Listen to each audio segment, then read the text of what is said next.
onefootflipper. Hi, Paige here, the 1 Foot Flipper. How's everybody doing? It's 4 o'clock and it's my second time trying to make this video because I forgot to turn the ringer off and my mother called about 30 seconds into my first try, so we're just going to start this over. A little behind in videos this week because I've been able to get actual work done. Since I've got my basement in order now, I am just listing like crazy. I started back to full-time proper eBay Tuesday because that's when the kid and the wife went back to school. I've listed over $4,000 since Tuesday morning, and my sales are back to my pre-eBay levels of averaging $300 a day. Sorry, not pre-YouTube levels. Before I did YouTube, I averaged $300 a day in sales. And when I started putting time into YouTube, that average immediately went down, but it's back. Maybe fourth quarter starting a little bit earlier, or maybe it's because I'm actually listing things. Not sure which that is. But fourth quarter is coming, so get ready for it. Just go over some sales and talk about things. Somebody in a comment in a recent video said they didn't like I was just sticking a picture of the gourd up on the screen. They wanted to see the gourd that I sold. So I sold this gourd for $11.69. Now, I have a pretty steady source of gourds, but I had just been keeping about 10 in the store at a time, and then I realized something. Why was I doing that? I should flood the market. I can flood the market, and if it's just me flooding the market, it doesn't affect the prices because I don't have to undercut myself. Because each one of these gourds is a separate listing. If there's 100 craft gourds on eBay and I got 10 listed, I'm going to get about 10% of the sales, all things being equal. But if there's 100 listed and 30 of them are mine, I'm going to get 30% of the sales.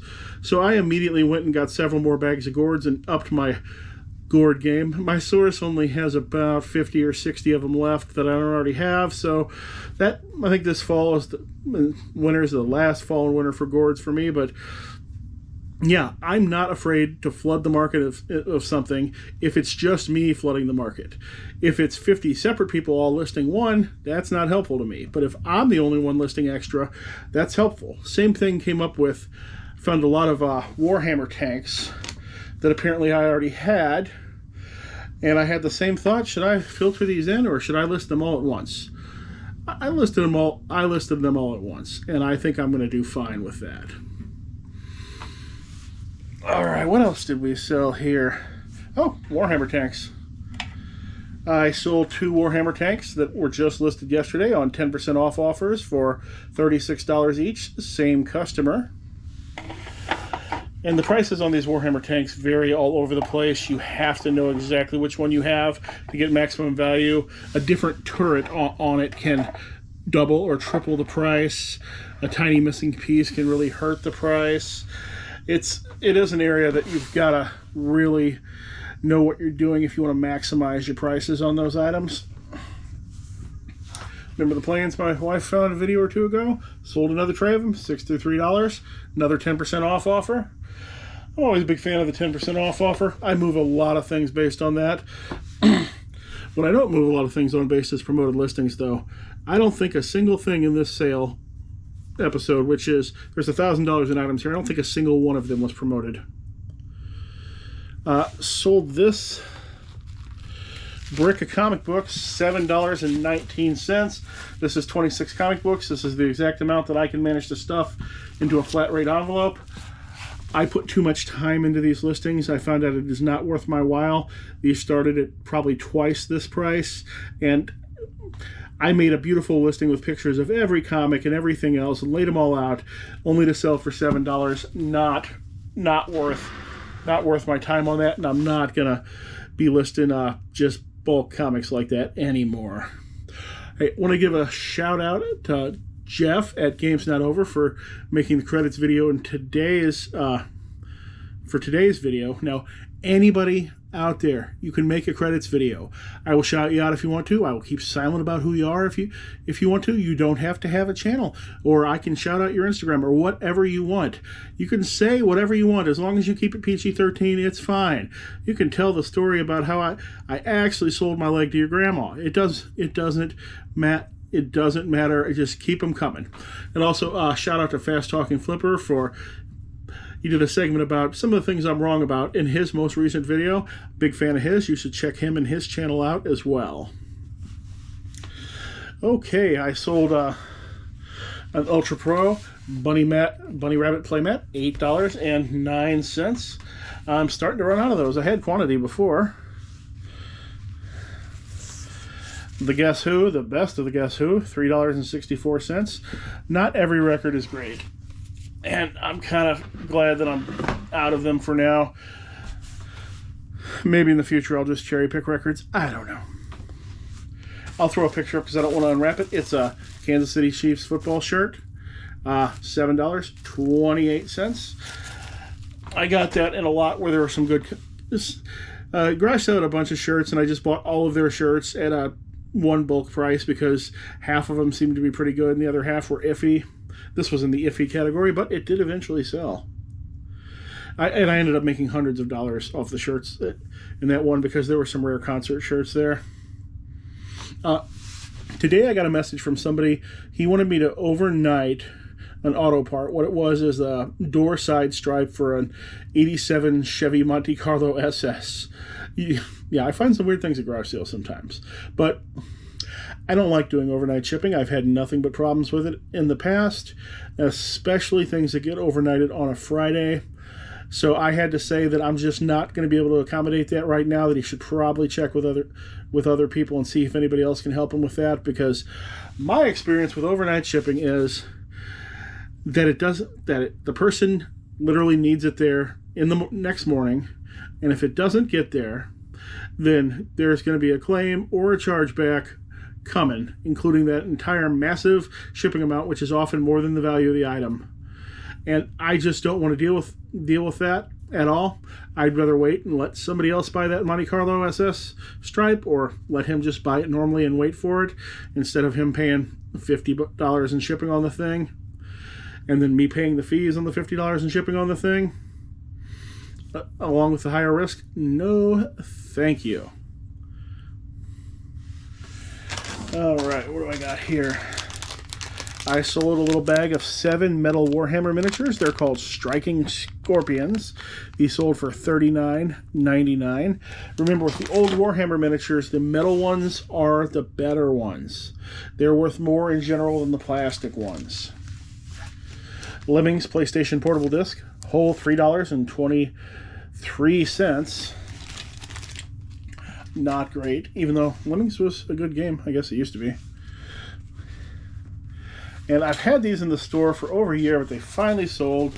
2 Lisa and Cult Jam records sold for $26.99. And oh, I'm sorry, these were a promoted listing. They were promoted at 2.2%.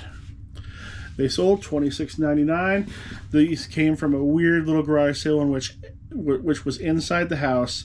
They had everything priced upside down. You know, everything that was worthless was priced like it was gold, and everything that was gold was basically free. And I think now I've pulled $1,000 out of the garage sale, and I probably spent $25. And they probably ended up keeping everything that they thought was valuable. All right, what else do we got here?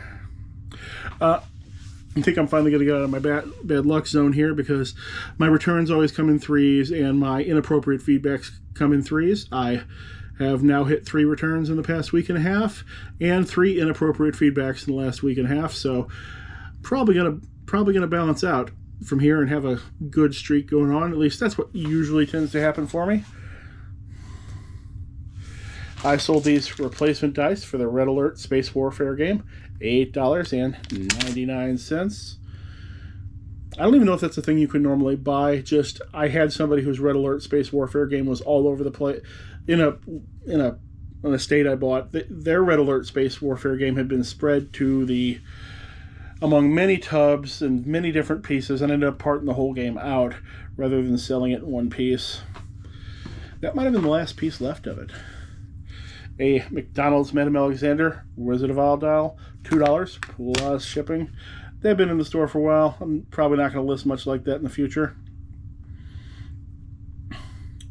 And this one I'll put a picture up on the screen because it is upstairs.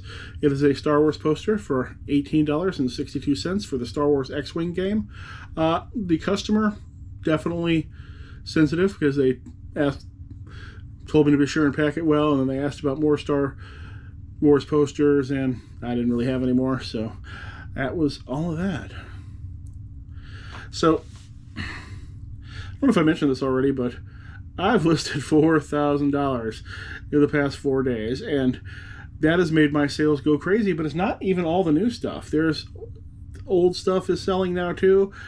Listing, especially good items, is definitely going to be the key to making money, and what sells even better than good items is good items at appropriate prices. Don't go for the world record prices for the most part. There are exceptions. With a lot of this Warhammer stuff I'm listing, it's all 20 to 30 year old plus Warhammer stuff, which is actually very rare in America, so it's hard to price because there often aren't any comps or any recent comps. So you do tend to go higher on that because I found that stuff either sells in a week or takes 3 to 6 months, because if somebody was just waiting for it to show up, it sells immediately. But if instead nobody was waiting for it, you just gotta wait for the window shopper to buy it, it'll hit a couple of markdowns. Alright, what else do I got? More Warhammer guys. 5 metal swooping hawks painted blue and white. They sold for $59.99. And all this stuff was just sitting around on my shelves too, just being ignored. 5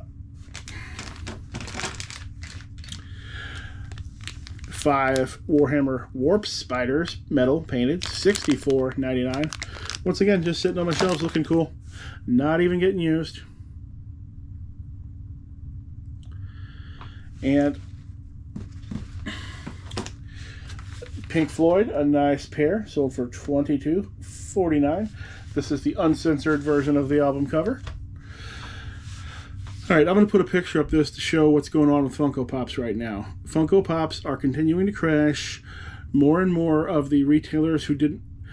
I find more and more of the retro gaming stores, collectible card stores, board game stores, other general nerdy niche stores that were carrying them or handling them on the secondary market are now dropping them. I've seen multiple local stores say that they're no longer purchasing Funko Pops from customers. This picture I put up here is a store that's saying they're dumping all of theirs right now. This is not a good area to be investing in stock right now. And Funko, I meant in stock to resell, but Funko stock itself is also falling. I mean, sure, it might rebound at some time, both the prices of the product and of the company, but do you want to play catch the falling knife with that stuff? Or do you want to list things that are going to sell and going to maintain value? That's up to you. Guildhall Fantasy Card Game, sold for $7.19. I'd had this in the store for 3 years because this is one of those games that it failed. The distributors had tons of the thing, and when I got it, it was selling for $10 shipped, and it weighs over a pound, so that's basically nothing. Mine sat around for quite a while because I wasn't going to sell it for $10 shipped, and I know how these distributor closeouts eventually go. Eventually, all of it churns through the system, and the item does gain some value back. So I sold it for $7.19 plus ship. Looks like they paid $12.45 shipping. So, yeah, it would have been. They got more for shipping than the whole thing was selling for shipped 3 years ago. Sold a stack of comic books. It's a viewer sale actually. $35.99. I had it up a little higher. They sent me an offer. I countered in the middle. Normally I do not counter. Normally my offers are only a solid 10%, but every once in a while I break those rules. Sold my second to last box of Terminator collectible card game cards. I got $59.99 for this box. I had originally purchased about 3, 4, maybe 5 years ago a case of these. I think it was a case of 36 for $100 shipped on eBay. And over the years, apparently these have been stuck in the supply chain since the 90s. But apparently the supply chain on them finally ran out, and I've been getting more and more for every box of these that I've sold. I've got one box left now. I've got it up at $63 right now. I expect it'll be gone within a week.